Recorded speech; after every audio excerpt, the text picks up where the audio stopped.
বিল কাবার কসম করে বলছি, আমাদের আজকের সব কথা গোপনই থাকবে, তাই তোমার আমার ভয়ের কিছু নেই। ঠিক আছে মুসাব? ঠিক আছে, বলো কি বলবে খালিদ। মোহাম্মদ ইবনে আবদুল্লাহ। তার ব্যাপারে আমার কাছে কি জানতে চাও? সেটা তুমি ভালো করেই জানো। আমি তার ব্যাপারে সব জানতে চাই। চারিদিকে শুধু তার কথাই শুনছি। কুরাইশদের মধ্যে তিনি নাকি সবচেয়ে সৎ মানুষ। তিনি যদি কিছু নিয়ে আসেন, নিশ্চয়ই তার মধ্যে সত্য থাকবে। এই মানুষটা কোনোদিন বেআইনি কিছু বলতে পারে না। বলো আমাকে মুসাব। আমাকেই কেন সব জিজ্ঞেস করছো? কারণ তুমিও আমার মতো জাঁকজমকপূর্ণ জীবনযাপন করতে। আমার মনে হয়েছে তুমি আমাকে সেই রাস্তা দেখাতে পারবে যেটা আমি খুঁজছি। কারণ তুমি জানো ওদের দুজনের বড় হয়ে ওঠা একই রকম। ভালো কিছুর সন্ধান না পেলে অভিজাত জীবন ছেড়ে তুমি তাকে অনুসরণ করতে না। ঠিক বলেছ খালিদ, আমি তার কাছে গিয়ে আমার মন আত্মার সবকিছু সমর্পণ করে দিয়েছি। এখন আমি এর জন্য জীবনও দিতে প্রস্তুত। মাঝে মাঝে মনে হয় আমি যদি আরো 1000 বার মুহাম্মাদের উম্মত হয়ে জন্ম নিতে পারতাম। তাইফ থেকে যা আসে তাই বেশ সুস্বাদু।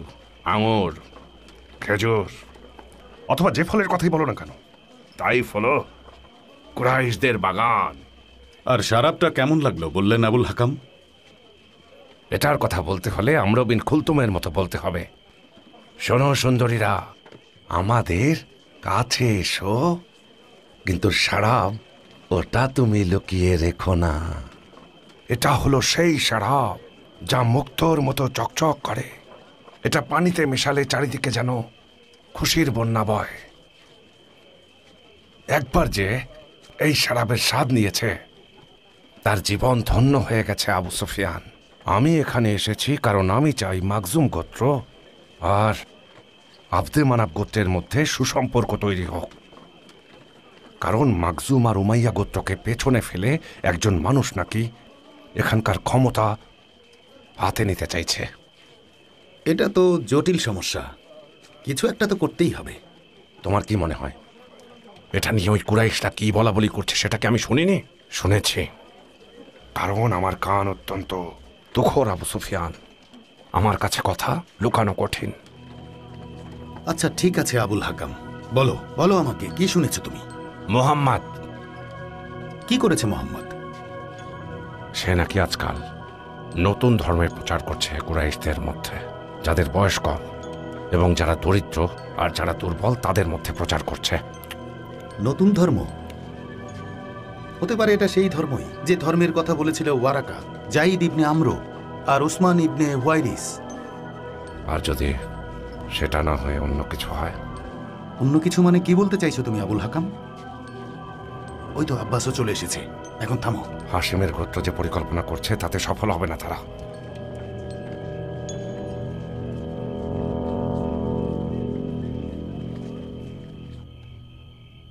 বলুন তিনি আল্লাহ এক, আল্লাহ অমুখাপেক্ষী। তিনি কাউকে জন্ম দেননি, কেউ তাকে জন্ম দেয়নি, আর তার সমতুল্য কেউ নেই। এসব তুমি কি তেলাওয়াত করলে? এগুলো হলো মহান আল্লাহ তাআলার বাণী, যা আমাদের নবীজির উপর অবতীর্ণ হয়েছে। কাবার সম্পর্কে তিনি কি বলেছেন? কাবা হচ্ছে আল্লাহর পবিত্র ঘর। আর মূর্তিগুলো? ওগুলো মানা শিরক। মূর্তিগুলো এনেছিল অভিশপ্ত আমর ইবনে লুহাই। মানুষেরা সেগুলোকে সিজদা করে আল্লাহর শরীক করে ফেলত আর বলতো মূর্তিগুলো তাদের প্রভু, যেগুলো তাদের আল্লাহর নৈকট্য লাভে সাহায্য করে। কিন্তু আমাদের নবীজি বলেছেন এগুলো হচ্ছে হারাম। আমাদের নবী মোহাম্মদ বলেছেন এই মূর্তিগুলো কাবা থেকে সরিয়ে ফেলতে। মোহাম্মদের ধর্ম বলে আল্লাহ তাআলার আর কোনো শরীক নেই, তিনিই একমাত্র সৃষ্টিকর্তা। ওনার ধর্মে আর কি বলা আছে? আরও আছে খালিদ, শোনো। নবী মোহাম্মদ বলেছেন ধনী হোক কিংবা গরিব হোক, মনিব হোক কিংবা দাস হোক, কোনো ব্যক্তি আরবীয় কিংবা আরবীয় না, অথবা হোক কালো কিংবা সাদা চামড়ার মানুষ, যারা মহান আল্লাহর প্রতি বিশ্বাস আনবেন তারা সকলেই সমান অধিকার পাবেন। আর এদের মধ্যে যারা দরিদ্র, ধনীরা তাদের সাথে খাবার ভাগ করবেন। বুঝেছো খালিদ? এখানে হলো ধনী গরিব সবাই সমান। মোহাম্মদকে কোথায় পাবো মুসাব? শোনো খালিদ, আমি মহান আল্লাহ তাআলার কাছে এই দোয়া করি, আল্লাহ তোমার মনোচক্ষু খুলে দিন। তোমার উদ্দেশ্য যদি ভালো হয় তাহলে তুমি আমার সাথে চলো, আর যদি মনে খারাপ উদ্দেশ্য থাকে জেনে রাখো সফল হবে না। মহান আল্লাহ স্বয়ং ওনার রাসূলকে নিরাপত্তা দেন। আমি যাব, আমি ভালো উদ্দেশ্যেই যাব। কিছুদিনের মধ্যে কাফেলা রওনা হবে। যাত্রার জন্য প্রস্তুত? হ্যাঁ, আমি সব প্রস্তুতি নিয়েছি আবু সুফিয়ান। কিন্তু তুমি তোমার ভাতিজাকে রেখে কিভাবে যাবে? কেন, ওর কি হয়েছে আবু হাকাম? তুমি এমন ভাব করছো আব্বাস, মক্কাবাসী জানলেও তুমি সে সম্পর্কে কিছুই জানো না। তোমার ভাতিজা নিজেকে নবী দাবি করছে, সে নাকি আল্লাহর নবী এবং আল্লাহর বার্তা নিয়ে এসেছে। তুমি ওকে তার অনুসারী হয়ে গেছো। আমার মনে হয় ও ওয়ারাকা বিন নওফেলের পথেই যাচ্ছে, আর সে ধর্মের প্রচার করছে। আহা, আর সে এটা করছে পিতা ও পূর্বপুরুষদের ধর্ম ভুলে গিয়ে। তুমি থামো তো আবু হাকাম। কুরাইশ তো ততক্ষণ পর্যন্ত কারো ধর্মের বিরোধিতা করে না যতক্ষণ না সেই ধর্মের কেউ কুরাইশদের ধর্মের প্রতি আঘাত করে। আমাদের এই মক্কাতে একেশ্বরবাদীরা, জিউস, খ্রিস্টানরা, সাবিয়ানরা অনেকেই আছে, আর তারা সবাই তো শান্তিতে বাস করছে। আমার কিন্তু মনে হচ্ছে না বিষয়টা এতটা সহজ আব্বাস। এত সহজ যদি না হয় কি কারণে জটিল সেটা বলো। আমার মনে হয় তোমার ভাতিজা মানুষদেরকে একত্রিত করছে যাতে কুরাইশদের কাছ থেকে জোর করে ক্ষমতা হাতে নিতে পারে। আমার সেটাই মনে হয়। আমার মনে হয় না আমার ভাতিজার এমন কিছু পরিকল্পনা। কুরাইশের সবাই তাকে সৎ ও বিশ্বাসী হিসেবেই জানে। কিন্তু এসব কি আবু সুফিয়ান? আমি এখানে ইয়েমেনের কাফেলা নিয়ে কথা বলতে এসেছিলাম, আর এখানে কথা হচ্ছে মুহাম্মাদকে নিয়ে। চিন্তা নেই আব্বাস, চিন্তা নেই। ও আবুল হাকাম, হাকাম মাখজুম গোত্রের প্রধান, কুরাইশেরও গণ্যমান্য ব্যক্তি, তাই তার এত মাথা ব্যথা। তাহলে ওয়ালিদ ইবনে মুগিরাকেও কিছু ভাবতে দাও, যাকে কুরাইশরা সবাই মাকজুম গোত্রের প্রধান জানে। মাখজুম কুরাইশদের কাছে প্রিয় গোত্র, তাই দুই গোত্রেরই সম্মান সমান। ইয়েমেনের সফরের কি হলো আবু সুফিয়ান? আমি একদম তৈরি আব্বাস। তুমি তো জানো তোমার সঙ্গ আমার কত ভালো লাগে, কারণ তুমি একজন ভালো, বুদ্ধিমান আর সাহসী ব্যক্তি। তোমাদের সবার মঙ্গল হোক। কোথায় চললে তুমি আবুল হাকাম, এত সুন্দর আলোচনা খাওয়া দাওয়া ছেড়ে? আমার মনে হয় না কুরাইশরা আজকের পর আর ভালো কিছু নিয়ে আলোচনা করতে পারবে।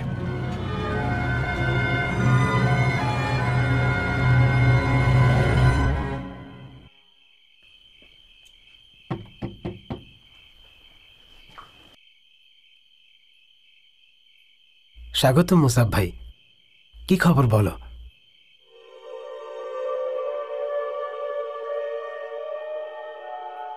ইয়া রাসূলুল্লাহ, আমি খালিদ বিন সাইদ বিন আলাসকে নিয়ে এসেছি। সে সম্ভ্রান্ত লোক। কিন্তু খালিদ বিন সাইদ কি চায়?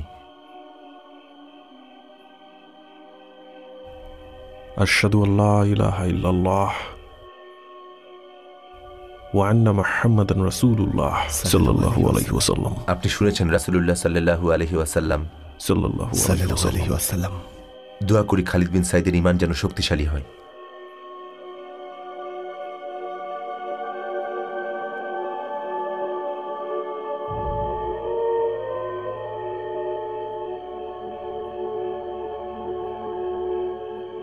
বিসমিল্লাহির রহমানির রহিম। আল্লাহর আদেশ এসে গেছে, সুতরাং তার জন্য তাড়াহুড়ো করো না। তিনি পবিত্র এবং তারা যা শিরক করে তা থেকে ঊর্ধ্বে। তিনি স্বীয় নির্দেশে বান্দাদের মধ্যে যার কাছে ইচ্ছা নির্দেশ সহ ফেরেশতাদেরকে এই মর্মে নাজিল করেন যে, হুঁশিয়ার করে দাও, আমি ছাড়া কোনো উপাস্য নেই, অতএব আমাকে ভয় করো। তিনি যথাবিধি আকাশরাজি ও ভূমণ্ডল সৃষ্টি করেছেন, তারা যাকে শরিক করে তিনি তার থেকে বহু ঊর্ধ্বে। তিনি মানুষকে শুক্রবিন্দু থেকে সৃষ্টি করেছেন, অথচ দেখো সেই একই মানুষ প্রকাশ্য বিতণ্ডাকারী। তিনি পশুদেরকে সৃষ্টি করেছেন, তাদের মধ্যে রয়েছে তোমাদের জন্য পোশাক, খাদ্য এবং অন্যান্য নানাবিধ উপকারিতাও। এদের দ্বারা তোমাদের সম্মান হয় যখন বিকালে চারণভূমি থেকে নিয়ে আসো আর সকালে নিয়ে যাও। এরা তোমাদের যাবতীয় বোঝা এমন শহরে বহন করে নিয়ে যায় যেখানে পরিশ্রম ব্যতীত তোমরা পৌঁছাতে পারতে না। নিশ্চয়ই তোমাদের প্রভু পরম করুণাময় ও অসীম দয়ালু। তিনি আকাশ থেকে জমিনে পানি বর্ষণ করেন, যাতে আছে তোমাদের জন্য পানীয়, তাতে জন্মে বৃক্ষলতা যা তোমাদের পশুদেরকে খাওয়াও। তা দ্বারাই তিনি তোমাদের ফসল, জৈতুন, খেজুর গাছ, আঙ্গুর ও সর্বপ্রকার ফল উৎপাদন করেন। নিশ্চয়ই যারা চিন্তা করেন তাদের জন্য এসব বিষয়ের মধ্যে নিদর্শন আছে। তিনি দিন রাত আর চন্দ্র সূর্যকে তোমাদের সেবায় নিয়োজিত করেছেন। নক্ষত্র রাজিও তার নির্দেশে কর্মরত আছে। নিশ্চয়ই এর ভেতরে বহু নিদর্শন আছে সেই সকল জ্ঞানী লোকের জন্য। তিনি তোমাদের জন্য জমিনে বিচিত্র রঙের চা সৃষ্টি করেছেন। নিশ্চয়ই তাতে সে সম্প্রদায়ের মানুষের জন্য উপযুক্ত নিদর্শন রয়েছে যারা উপদেশ গ্রহণ করে। তিনিই সেই সত্তা যিনি সমুদ্রকে নিয়োজিত করেছেন যাতে তোমরা তাজা মাছের গোশত খেতে পারো এবং তা থেকে বের করতে পারো অলঙ্কার আদি, আর যা তোমরা পরিধান করো যাতে তোমরা শুকরিয়া আদায় করতে পারো। শুকরিয়া ইয়া রব, আমাকে সঠিক পথ দেখানোর জন্য। আসসালামু আলাইকুম রহমতুল্লাহ। আসসালামু আলাইকুম রহমতুল্লাহ। কি করছে এসব?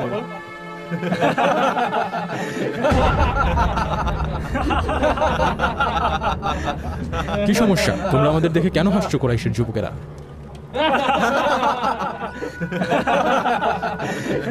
কি করছো তোমরা?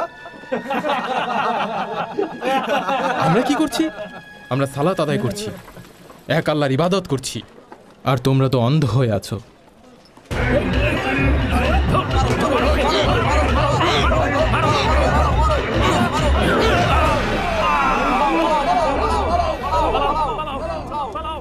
এটা তুমি কি করলে সাদ? এর নির্দেশ তো তোমাকে দেওয়া হয়নি, কিন্তু ধর্মের অসম্মান তো মানতে পারি না।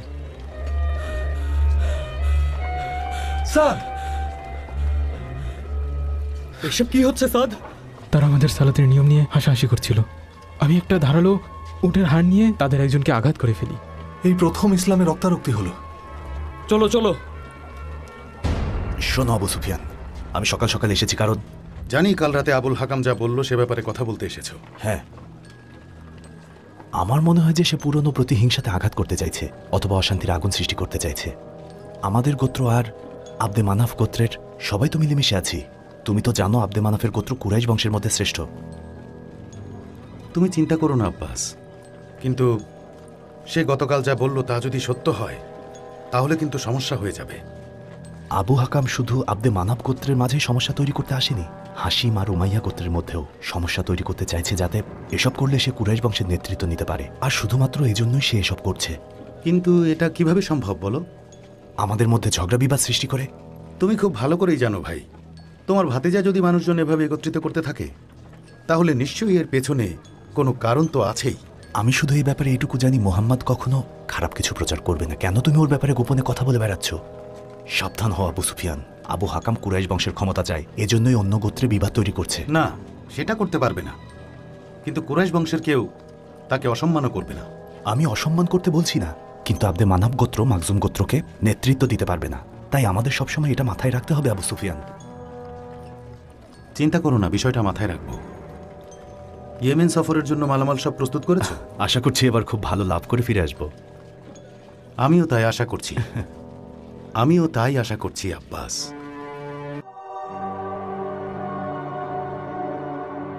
তোমার নিকটতম আত্মীয়দের সতর্ক করো এবং যারা তোমাকে অনুসরণ করে সেই সব মুমিনদের প্রতি বিনয়ী হও। তারা যদি তোমার অবাধ্যতা করে তাহলে তুমি বলে দাও, তোমরা যা করো তার জন্য আমি দায়ী নই, আর তুমি প্রবল পরাক্রান্ত পরম দয়ালুর উপর নির্ভর করো, যিনি তোমাকে দেখেন যখন তুমি নামাজের জন্য দণ্ডায়মান হও এবং দেখেন সিজদাকারীদের মধ্যে তোমার যাতায়াতকেও। নিশ্চয়ই তিনি সর্বশ্রোতা, মহাজ্ঞানী।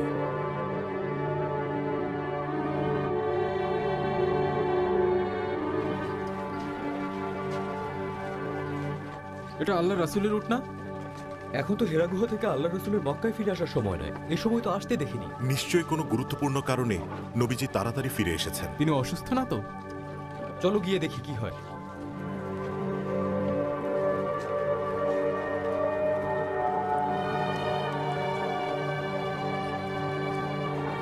মোহাম্মদ হঠাৎ এখন আসলো? এই সময় তো কখনো আসতে দেখিনি। আমি ওনার জন্য দুপুরের খাবার নিয়ে যাচ্ছিলাম, কিন্তু তার আগেই দেখি তিনি চলে এসেছেন। সবই আল্লাহর ইচ্ছা।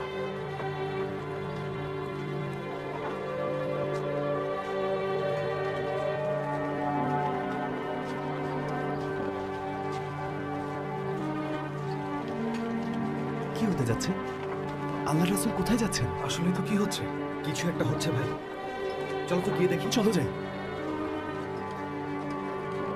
হে কুরাইশ সম্প্রদায়, মুহাম্মদুর রাসূলুল্লাহ সাল্লাল্লাহু আলাইহি ওয়াসাল্লাম সবার উদ্দেশ্যে কিছু বলতে চান।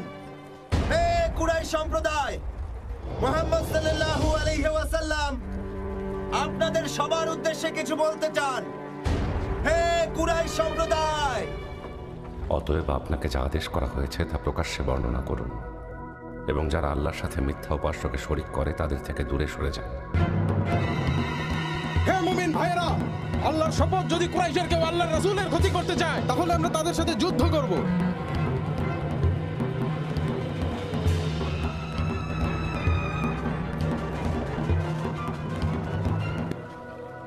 হে কুরাইশ সম্প্রদায়, আল্লাহর রাসূল মুহাম্মদ সাল্লাল্লাহু আলাইহি ওয়াসাল্লাম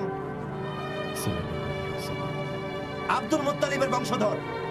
বনি কাব, বনি ফার, সবার উদ্দেশ্যে তিনি বলেছেন, যদি বনি কিছু সৈন্য ওই উপত্যকায় আপনাদেরকে আক্রমণ করার পরিকল্পনা করছে, আপনারা বিশ্বাস করবেন? হ্যাঁ, আপনাকে বিশ্বাস করি। রাসূল সাল্লাল্লাহু আলাইহি সাল্লাম বলেন, আমি তোমাদের জন্য কঠিন আযাবের পূর্ব সতর্ককারী। তিনি আল্লাহর প্রেরিত রাসূল, যিনি আপনাদেরকে এক আল্লাহর পথে আহ্বানের জন্য এবং আল্লাহর সাথে অন্যান্য মূর্তির শরীক থেকে দূরে রেখে সঠিক পথে পরিচালনার জন্য প্রেরিত হয়েছেন। আপনাদের সবাইকে তিনি দয়াশীল হতে বলেছেন, সবাইকে আদেশ দিয়েছেন বিশ্বাস স্থাপন করতে। আশহাদু আল্লা ইলাহা ইল্লাল্লাহু ওয়া আন্না মুহাম্মাদান রাসূলুল্লাহ। আশহাদু আল্লা ইলাহা ইল্লাল্লাহ ওয়া আশহাদু আন্না মুহাম্মাদান রাসূলুল্লাহ।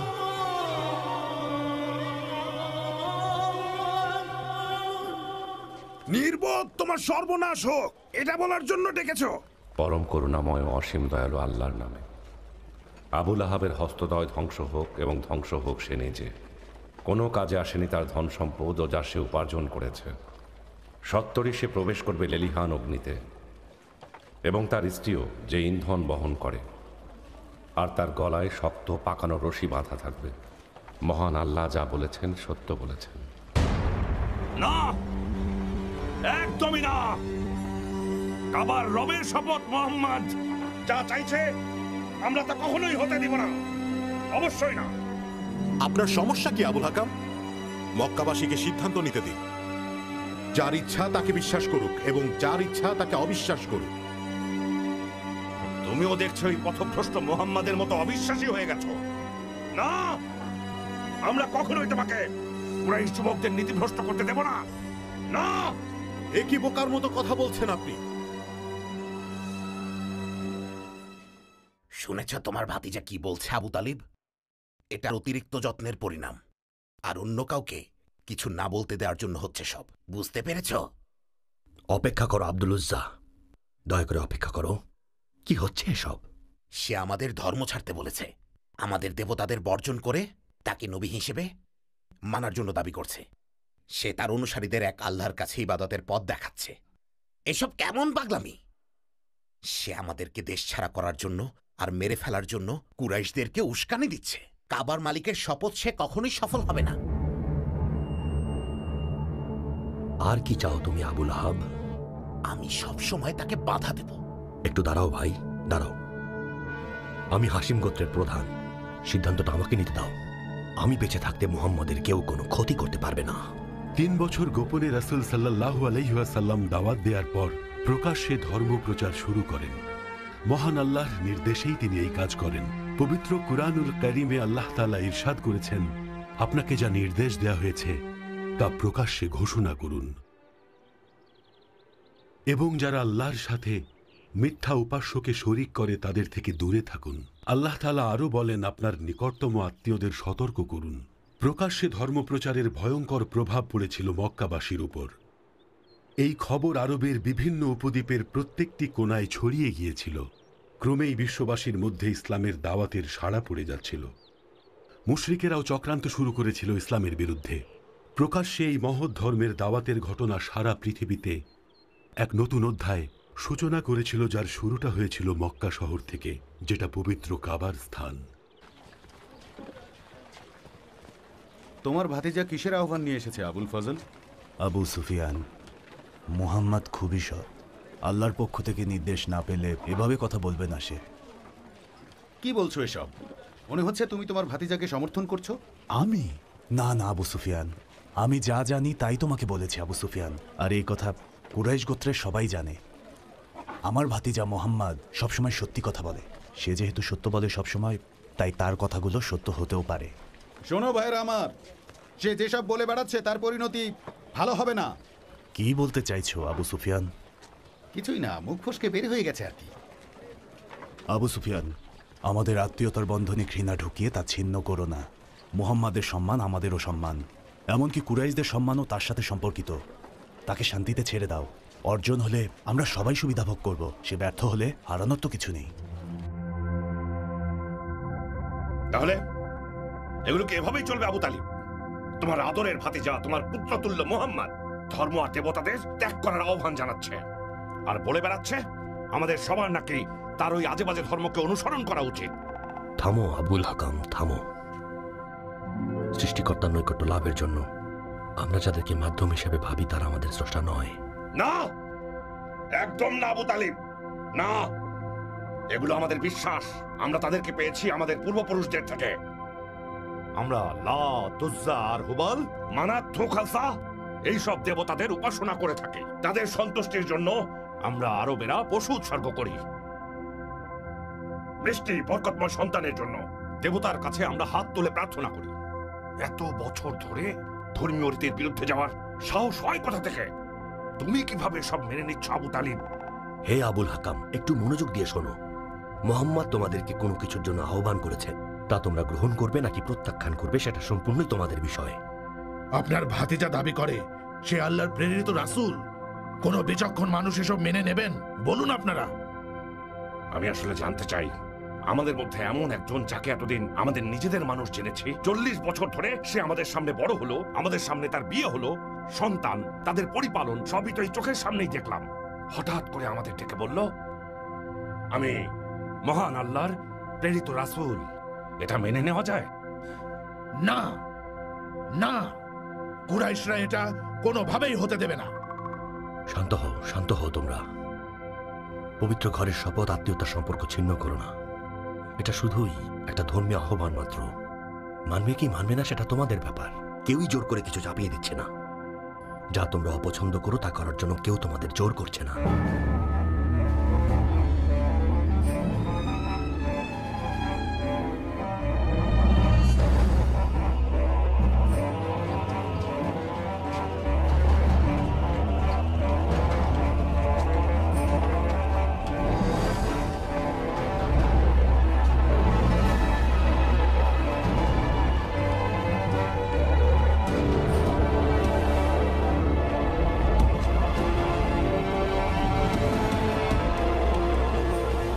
হে কুরাইশ সম্প্রদায়ের জনগণ, কাবার পাশে তোমাদের এত চিৎকার করে কথা বলতে শুনলাম কেন? হ্যাঁ, আমরা চিৎকার করে কথা বলছি, আর যদি দরকার হয় তাহলে আরো জোরে চিৎকার করে কথা বলবো। এসব কি আবুল হাকাম? মুহাম্মদ ইবনে আব্দুল্লাহ আমাদের ডেকে বলে সে আল্লাহর নবী আর আমাদের তাকে অনুসরণ করা উচিত। শুধু এইটুকু বললেও ভালো ছিল। সে আরো বলে আমাদের মূর্তিগুলো ফেলে পূর্বপুরুষদের ধর্মকে প্রত্যাখ্যান করতে। এখানে সমস্যা কোথায়? সমস্যা কোথায়? না, লাত আর উজ্জার শপথ সে সব করছে আমাদের উপর কর্তৃত্ব ফলাতে না দেয়। আমি বলি যে তার কথা নিয়ে আমাদের ঠাট্টা করা উচিত। আল্লাহর শপথ, মোহাম্মদের মতো মানুষকে হাসি ঠাট্টার পাত্র হিসেবে উপহাস করবেন না নাদের। তোমার সম্মানের সঙ্গে কথা বলা উচিত। ভুলে যেও না তুমি কুরাইশের সম্মানিত লোকদের সঙ্গে কথা বলছো। আপনারা আল্লাহ রাসূলকে মিথ্যা বলেছেন আর অবমাননা করেছেন, তারপরেও আপনারা থামছেন না। আপনারা যা করছেন আপনাদের সবার জানা উচিত যে আপনারা সবাই আল্লাহর রাসূল সম্পর্কে কথা বলছেন। তোদেরকে দেখাচ্ছি। আমরা তোমার পরামর্শ অনুযায়ী কাজ করব নাদের। এখন চলো সবাই। আমি আবু জর, জুনদুব ইবনে জানাদ আল গিফারি। হাশিম গোত্রের মোহাম্মদ ইবনে আব্দুল্লাহকে কোথায় পাবো? স্বাগতম ভাই, শুনছেন? আপনি এতক্ষণ যার খোঁজ করছিলেন তাকে আপনি ওই দিকটায় গেলেই পাবেন। কাবার কোণের দিকেই আছে। আসুন, আপনাকে নিয়ে যাচ্ছি। এই যে মুসাফির, মুহাম্মাদের কাছ থেকে কি চান আপনি? ওনার ধর্ম সম্পর্কে জানতে এসেছি। কেন সময় নষ্ট করবেন তার থেকে আজে বাজে কথা শোনার জন্য? শ্রদ্ধেয় চাচা, আল্লাহর নবী সম্পর্কে কিন্তু এমন কথা বলা উচিত না। আল্লাহর নবী? আল্লাহর নবী? লাত আর উজ্জার কসম, সে বনি হাসিমের জন্য দুর্যোগ বয়ে এনেছে। আপনার কথা শোনা মাত্রই ইয়া রাসূলুল্লাহ বহু পথ পাড়ি দিয়ে এসেছি। আল্লাহর শপথ, আমি কাউকে ভয় পাই না। কি বলতে হবে? বলুন, আশহাদু আল্লা ইলাহা ইল্লাল্লাহ ওয়া আশহাদু আন্না মুহাম্মাদান রাসূলুল্লাহ। আশহাদু আল্লা ইলাহা ইল্লাল্লাহ ওয়া আশহাদু আন্না মুহাম্মাদান রাসূলুল্লাহ। তোমাকে কিছু কথা বলি আবু বকর, শোনো। আমাদের মনে হয় না আবু বকরের মতো এমন বিচক্ষণ জ্ঞানী ব্যক্তি এসব ফালতু ধর্মের কথা বিশ্বাস করবে। আমি আশা করি মহান আল্লাহ আপনাদের অন্তর খুব তাড়াতাড়ি ইসলামের আলোয় আলোকিত করে দিবেন। না, ইসলাম আমাকে আলোকিত করবে না। তুমি কি করে ভাবলে এই আমি মোহাম্মদকে অনুসরণ করব?